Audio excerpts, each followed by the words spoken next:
Bom, André, vamos falar agora da picanha, que é a paixão nacional do brasileiro aí pro churrasco, né? Posso dizer, não é só do brasileiro, mas não, viu?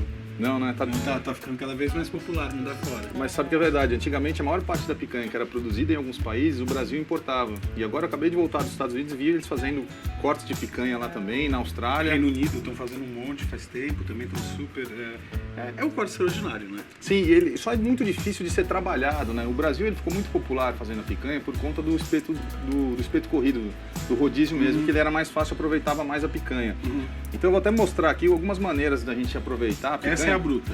Isso aqui é uma peça bruta, como normalmente ela chega do frigorífico. Ela chega nesse formato.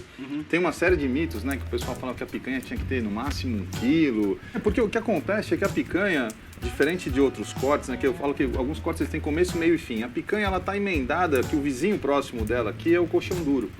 E que é uma carne mais dura e mais valorizada.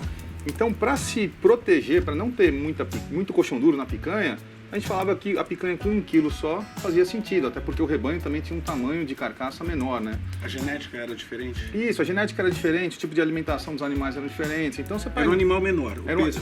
Exatamente, é isso mesmo, porque no final do dia a picanha ela é um percentual do peso do animal. Então, no final, ela representa 1% do peso da carcaça do boi. Então, se o boi tem lá 250 kg de carcaça, são 2,5 kg de picanha, cada uma de 1,250 kg. São duas peças por boi. A picanha, ela tem um lugar específico, não vai dar para ver tão bem aqui, porque é melhor ver uma carne mais fria no frigorífico. Mas ela tem as veias dela e tem essa terceira veia, que é famosa, que é onde deveria ser cortada mesmo. Para cima disso daqui, ela tem colchão duro já vira o colchão duro. Eu vou cortar aqui para dar uma acertada a janela, para a gente já ver como é que ela ficaria. Então, normalmente... esse pedação todo aqui, ele já está adicional. E eu vou aproveitar até esse corte aqui para falar por que a picanha fez tanto sucesso no Brasil, porque nós acostumamos com esse desenho aqui, né? No espeto corrido, né? Então você corta a picanha nesses sentidos aqui e você coloca no espeto. Normalmente o espeto tem 3 pedaços desse aqui, sal grosso, cortada fininha. Acho que foi assim que ela se transformou nessa unanimidade entre os brasileiros no churrasco, né? Só que o que acontece, quando a gente começou a mudar, os restaurantes começaram a mudar de espeto corrido para steakhouses, para steaks.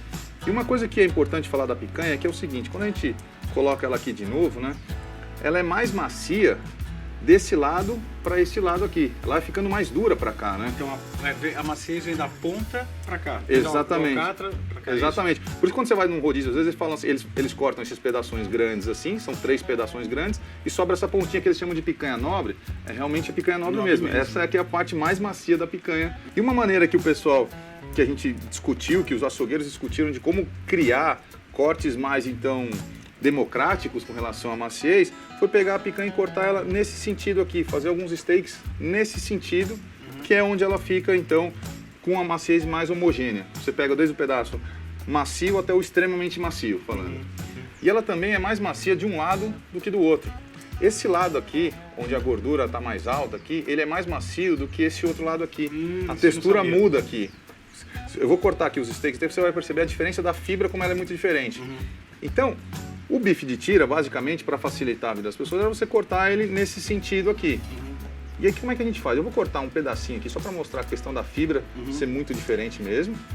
Que essa aqui, na indústria, a gente chama até de chiclete, porque ela é um pouquinho mais dura mesmo. Normalmente, o máximo que você consegue tirar são 3 steaks bons, né? Tem essa outra parte aqui que a gente chama que é a cabeça da picanha, que é onde está mais vizinha do colchão duro, e essas 2 beiradas que você precisa fazer algum tipo de aproveitamento diferente. O que é interessante que eu ia te mostrar aqui, quando eu falei que essa parte aqui era mais dura, olha a diferença da textura. Não, a fibra é diferente. Olha como é que a fibra é e olha o outro lado como é que ela é. Muito mais delicada. E se aperta essa daqui, ela é macia, ela fica paradinha. Essa daqui ela vai e volta ainda. Mas não quer dizer que é ruim, né? Isso aí a gente fatia uma boa picanha, depois fatia ela fininha, assim, depois... Fininho, salgadinho assim, salgadinho, é perfeito. É perfeita. O jeito que eu tenho feito há muito tempo, e eu gosto de fazer isso em peças grandes, assim. Quando eu pego um ancho grande, eu faço a mesma coisa. Eu gosto de dar uma selada, uma primeira selada muito rápido perto da brasa, começando com a parte da carne para baixo. Tá. Dá uma seladinha, coisa muito rápida, perto da brasa, 15, 20 centímetros perto da brasa, bem quente, dá uma selada, daí você vira, Por que você vira, coloca a gordura depois? Porque ela vai pingar na brasa e vai subir labareda. Então você tem que ficar super esperto nessa hora para não subir o fogo, não dar uma zebra e não queimar demais. Eu acho que você tem daí um resultado lindo, um ar lindo, uma crostinha por fora, mas eu sou da linha assim que quanto mais relaxado tiver, mais assado por igual por dentro, mais gostoso é o resultado. Maravilha. Bora? Vamos fazer então? Vamos.